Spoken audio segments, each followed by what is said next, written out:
Hari Om, to continue with 264, if I'm not wrong, correct? So the verse yesterday, as we have seen, it goes रागद्वेषवियुक्तैस्तु विषयानिन्द्रियैश्चरन् आत्मवश्यैर्विधेयात्मा प्रसादमधिगच्छति. So here we have seen explicitly as to how the mind functions. In the previous issues also we have understood that. So now the mind has the dual functionality. Either want and want, or no and no. Constant craving and wanting of the mind is called raga, and constant rejection, repulsion, and do not want state of mind is called as dvesha. Dvesha, that I don't like, raga, which I like. This should be very clearly understood. So here he says, a person who is able to restrain the senses and control the mind can only attain peace.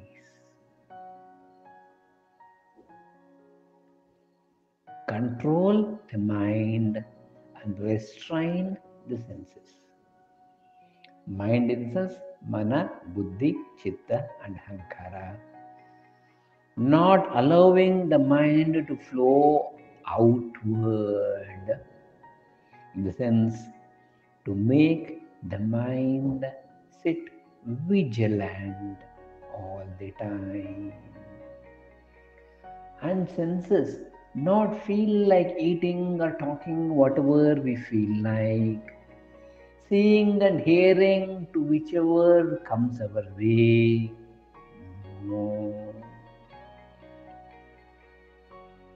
Restraint. You feel like watching something. Think, is it required?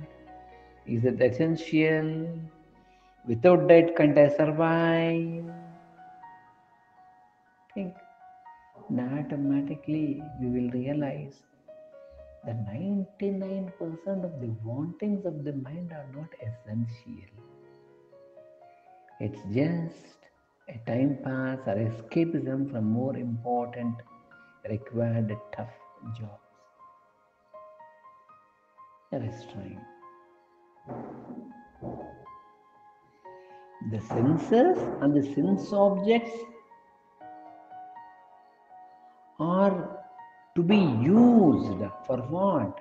For the sustenance of life, so that we can go for higher level. Yes. You feel hungry, you eat. Okay, you may not feel hungry, but at the appropriate intervals of time have limited quantity of food. It's morning 6 o'clock, you are done with your swadhyayana. Have a little bit of whatever you feel like having. It can be either cornflakes or oats or chocos or lemon tea or coffee with some biscuits or bread, whatever it is. Yes, you have to schedule.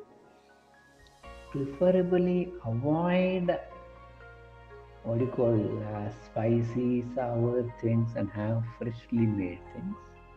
All the 4 times or 3 times or twice or once, whatever you have based on your convenience, because the right food keeps the right balance of the mind. You have to go for office, you have to work for sustenance because you get wages, with that you live. Yes. You are a businessman, have ethical values in your business. Yes. You do that for the purpose of sustenance. Yes, you do that, you move about. Yes, now it is total lockdown. Don't move about. Until unless it's very, very essential, don't talk about it. Not going to places to visit your friends and relatives and partying is not allowed now. This is not the time for that. Only few selected sectors are allowed to open, the 2 till 9 o'clock. Follow those norms. No harm in it.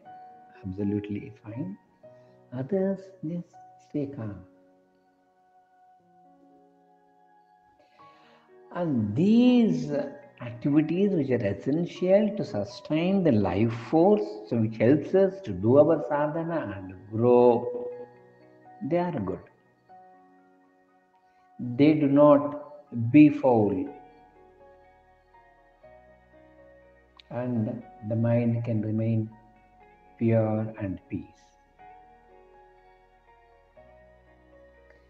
And remember, when these fangs are pulled out, you see these snakes have these poisonous fangs, correct?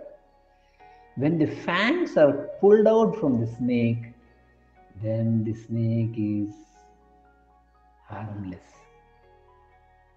Though it is a snake, yes, it is a snake, it crawls, it moves about, yes, but it is harmless.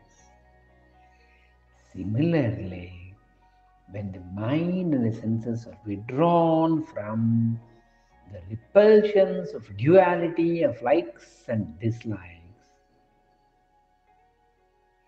then the senses loses their evil power.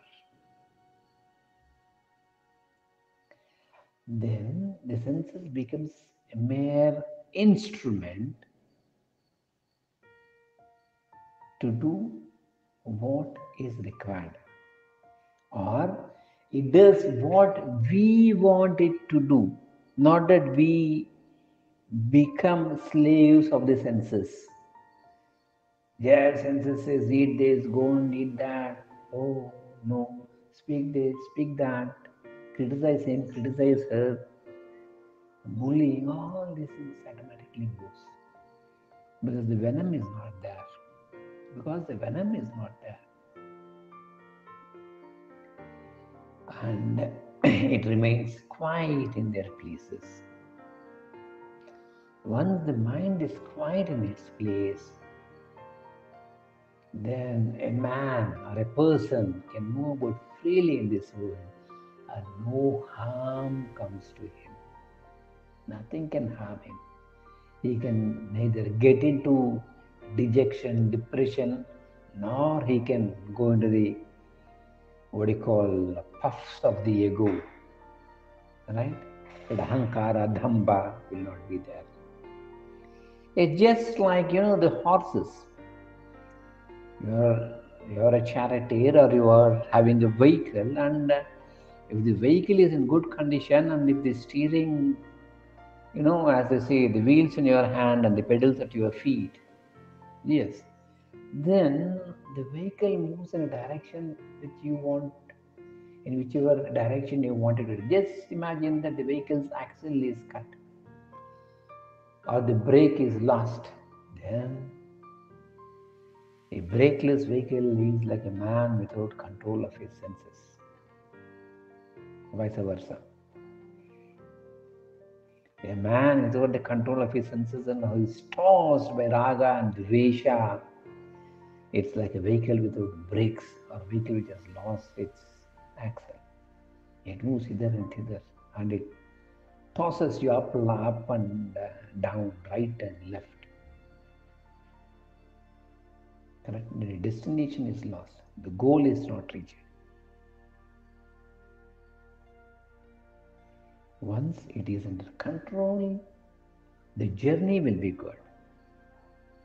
If the vehicle is in good shape, you got it serviced, and everything is in proper order, yes, then the journey will be good and the destination is reached safe. Similarly, what is our destination? Our destination is to know the self. To know the self, first the vehicle should be good. The vehicle should be in a proper order. For the vehicle to be in a proper order, samadhi shatkaha, we should have that. We should have self control, sense control, mind equipoise, devoid from raga and dvesha. Then it happens. Our destination can be reached. Right? And what is the reward for a person who has his senses under control and who is above raga and dvesha? Peace is the reward of self-mastery. When a person will be in peace, he is not tossed by the waves of samsara. So it continues. For now, we'll stop here. Thanks for being with Krishnam Vande Jagat.